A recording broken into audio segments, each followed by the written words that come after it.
नमस्कार एंड जय हिंद। स्वागत है आप सबका मैथ्स की एक और वीडियो में। अभी हम एक्सरसाइज 7.4 को कर रहे हैं और हम क्वेश्चन नंबर 15 तक पहले ही अपलोड कर चुके हैं। अभी हम शुरू करते हैं क्वेश्चन नंबर 16 से।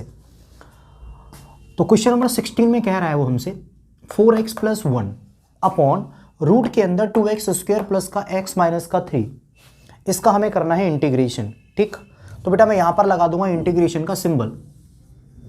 और इस वाले क्वेश्चन के लिए बेटा मैं जो डिनोमिनेटर में लिखा हुआ है इस पूरे को मैं लेट करने वाला हूं। तो देखो क्या लेट करूंगा, लेट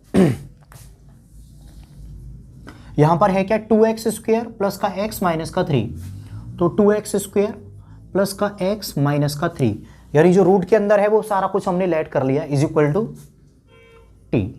अब इसका डिफरेंशिएशन होगा तो 2x² का क्या डिफरेंशिएशन होगा 4x, x का क्या होगा डिफरेंशिएशन 1, तो इस पूरे का डिफरेंशिएशन आ गया 4x + 1, साथ में dx बराबर dt। ठीक, इस रूट के अंदर वाली वैल्यू को मैंने t मान लिया और मैंने क्या कर दिया फिर इसका डिफरेंशिएशन, तो 4x + 1 dx बराबर dt। ये वाली वैल्यू बेटा मैं इस क्वेश्चन में रखने वाला हूं। तो क्या हो जाएगा ध्यान से देखना, इंटीग्रेशन 4x + 1 और dx, यानी ऊपर जो कुछ भी लिखा हुआ है उसकी जगह पे क्या आ जाएगा dt। 4x + 1 dx बराबर dt, तो 4x + 1 dx सबकी जगह पे क्या आ गया dt अपॉन रूट के अंदर ये पूरी वैल्यू मैंने क्या मानी थी t। क्लियर। अब एक फॉर्मूला होता है, मैंने आपको कई बार बताया है, इंटीग्रेशन 1/√t dt बराबर क्या होता है 2√t प्लस का c।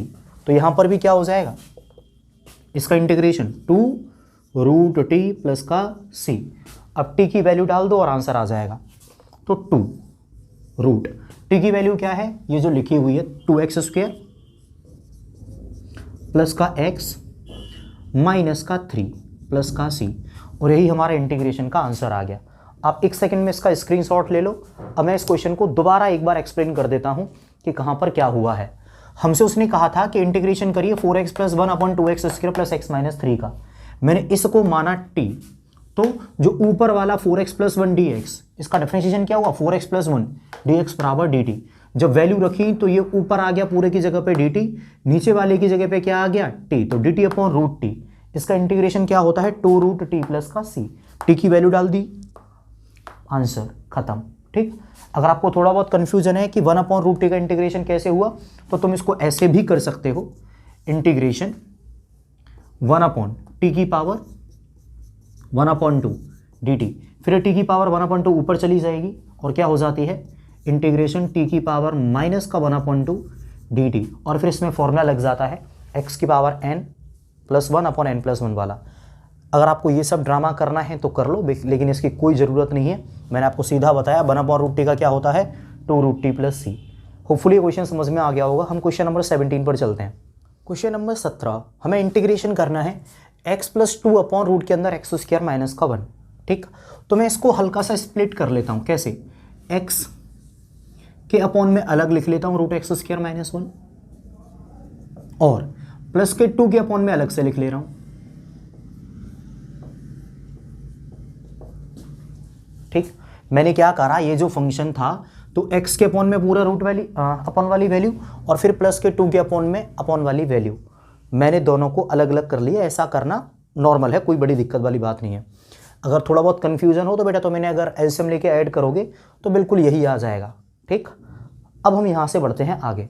हमें बेटा इसका इंटीग्रेशन करना था और इसका भी इंटीग्रेशन कर लो, अलग अलग एक ही बात है।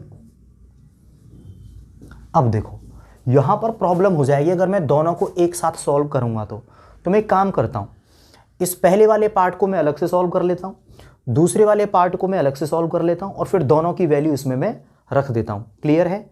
तो मैं पहले वाला जो पार्ट है इसको मान लेता हूं I1, और जो दूसरे वाला पार्ट है इसको मैं मान लेता हूं I2।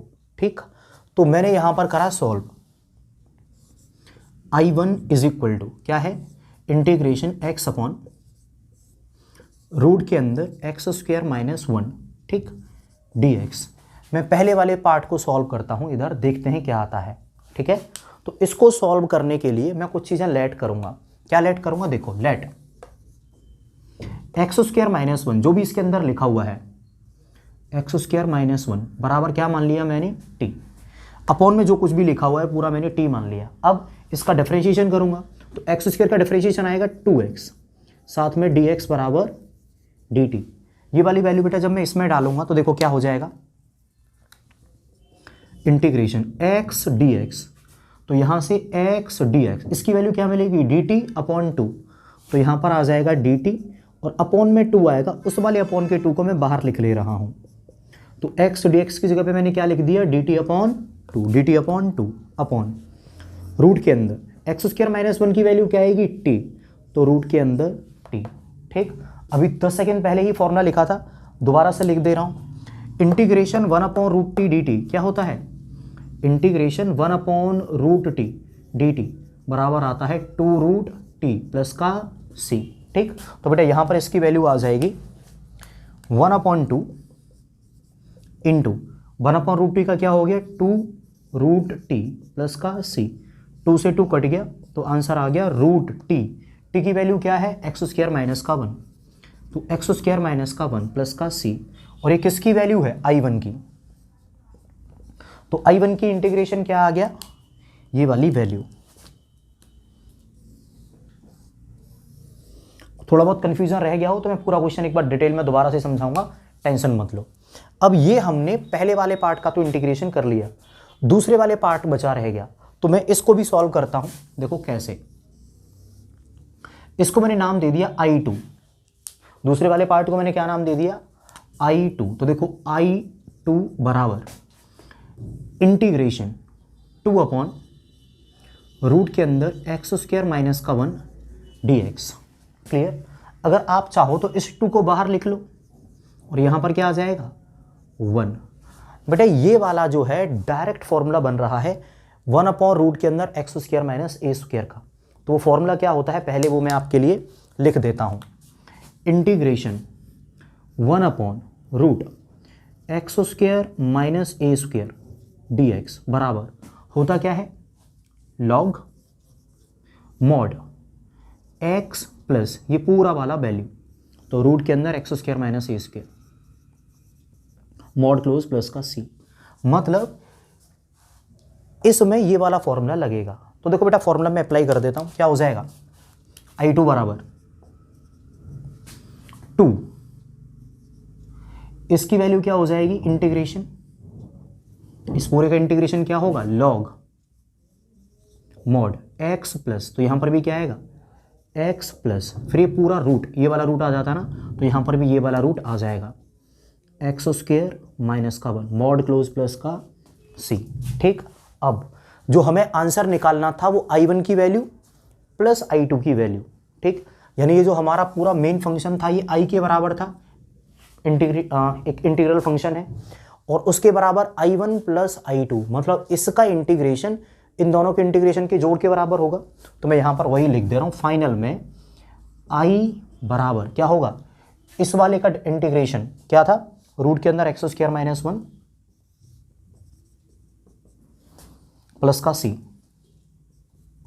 और इधर भी क्या था 2 log x plus x square minus 1, तो इधर भी लिख दे रहा हूं प्लस 2 लॉग मॉड के अंदर x प्लस रूट के अंदर एक्स स्क्वायर माइनस का 1 मॉड क्लोज प्लस का c। भले ही देखो बेटा एक c यहाँ से मिलता हमें और एक c यहाँ से मिलता I2 से, लेकिन फिर भी मैंने दोनों को जोड़ के केवल एक ही c लिख दिया है। ठीक है, इसको मैं कर दे रहा हूँ ब्रैकेट में क्लोज। अब हो सकता है बेटा आपको इस क्वेश्चन में कई सारी डाउट हो, तो उसको लेके आप टेंशन मत लीजिए, अभी मैं साइड हो रहा हूँ, आप एक बार स्क्रीनशॉट ले लो, उसके बाद मैं इस पूरे क्वेश्चन को एक बार दोबारा से समझाता हूँ। ठीक, मैं साइड हो रहा हूँ, आप स्क्रीनशॉट ले लो पहले। तो स्क्रीनशॉट तो आपने ले ही लिया, अब मैं इस पूरे क्वेश्चन को एक बार डिटेल में एक्सप्लेन कर देता हूँ आपके लिए। हमसे कह रहा था I बराबर इंटीग्रेशन करो x plus 2 upon X square minus 1 का, तो मैंने क्या करा, इसको दो पार्ट में तोड़ लिया। एक बार तो लिख लिया x के अपॉन में रूट एक्स स्क्वायर माइनस 1, और एक बार मैंने क्या करा 2 के अपॉन में लिख लिया रूट एक्स स्क्वायर माइनस 1, तो एक यहाँ पर वैल्यू और एक यहाँ पर वैल्यू।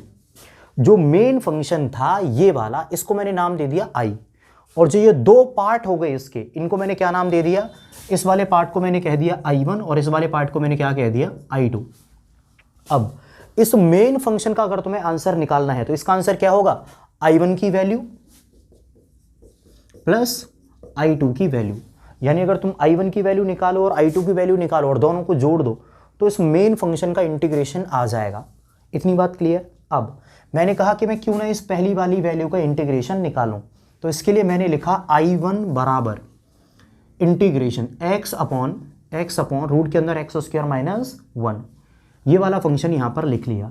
अब बेटा मैंने क्या करा, x स्क्वायर माइनस 1 को लेट कर लिया t, x स्क्वायर माइनस 1 बराबर t, डिफरेंशिएशन हुआ तो x स्क्वायर का 2x dx बराबर dt, तो बेटा यहां पर वैल्यू डाल दी, तो x dx की वैल्यू क्या मिली, dt अपॉन 2, तो dt और अपॉन में 2, रूट के अंदर जो कुछ भी था ये सबको क्या माना था t, तो root t, 1 upon root t का इंटीग्रेशन क्या होता है 2 रूट टी, तो 1 अपॉन 2 पहले से ही था, इसका इंटीग्रेशन क्या हुआ 2 रूट टी, 2 से 2 कट गया, क्या बचा रूट टी प्लस सी, तो टी की वैल्यू डाल दी एक्स स्क्वायर माइनस 1, तो root X square minus 1 plus का सी, यानी पहले वाले पार्ट का हम इंटीग्रेशन कर लिए और वो ये वाली वैल्यू आई, यहाँ तक ठीक। फिर हमने दूसरे वाले पार्ट का भी इंटीग्रेशन करा, वो कैसे करा वो यहाँ पर हो रहा है। तो देखो दूसरे वाला पार्ट क्या था, I2 बराबर 2 एक्स स्क्वायर माइनस का 1, बस मैंने 2 को बाहर लिख लिया और अपॉन में एक्स स्क्वायर माइनस 1। बेटा ये डायरेक्ट फॉर्मूला होता है 1 upon integration X square minus A square का, तो मैंने यहाँ पर ये फॉर्मूला लिख दिया। फॉर्मूला क्या है, ये वाली वैल्यू फॉर्मूला है कि integration 1 upon X square minus A square बराबर क्या होता है, बराबर होता है लॉग मॉड के अंदर x प्लस पूरा की पूरे ब्रैकेट प्लस का c। तो मैंने यहां पर भी यही करा, I2 बराबर ये वाला 2 ऐसे ही रहा, लॉग मॉड के अंदर x प्लस ये वाली पूरी value x square minus 1 root के अंदर प्लस का c। अब मेरा I1 का भी इंटीग्रेशन हो चुका था पहले ही और I2 का इंटीग्रेशन ये आ गया, ठीक। वैल्यू किसकी निकालनी थी, वैल्यू निकालनी थी I की, किसकी वैल्यू निकालनी थी I की, और I की वैल्यू क्या होगी, I की वैल्यू होगी I1 प्लस I2, तो यहाँ पर I बराबर ये हो गया I1 प्लस I2, और यही हमारा फाइनल आंसर है।